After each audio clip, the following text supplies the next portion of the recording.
बिस्मिल्लाहिर्रहमानिर्रहीम अस्सलाम वालेकुम। मैं हूं आपके साथ मोहम्मद मुदस्सिर। तो आज मैं आपके साथ हाजिर हुआ एक ऐसी वीडियो के साथ जिसमें आपको बताया जाएगा कि आप एहसास प्रोग्राम के पैसे किस किस जगह से जाके ले सकते हैं, क्योंकि बहुत सारे लोग इस मामले में बहुत परेशान हैं। वो सारा दिन अपना घूम फिर के आ जाते हैं और उनको पता नहीं होता पैसे कहाँ से वसूल करने हैं।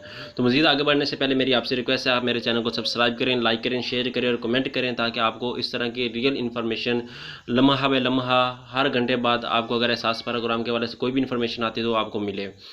तो बात यह है कि एहसास प्रोग्राम जैसे कि शुरू हुआ है, तो पहले बेनज़ीर इनकम सपोर्ट का काम था।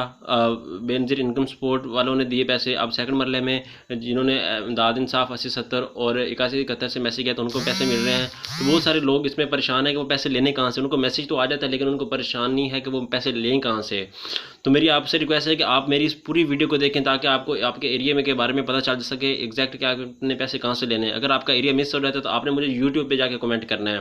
पहले तो आप दो बैंकों से ले सकते हैं, अल्फला बैंक और हबी बैंक से ले सकते हैं। अगर आपको ना मिले तो फिर इन कैश पॉइंट पे जा सकते हैं।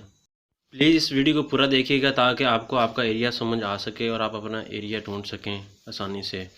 ये आपके सामने एक स्लाइड आ रही है, इसके अंदर आपको मुख्तलिफ चीज़ें दिखाई गई हैं। ठीक है, एक HBL बैंक और एक बैंक अल्फला और उसकी सब ब्रांच।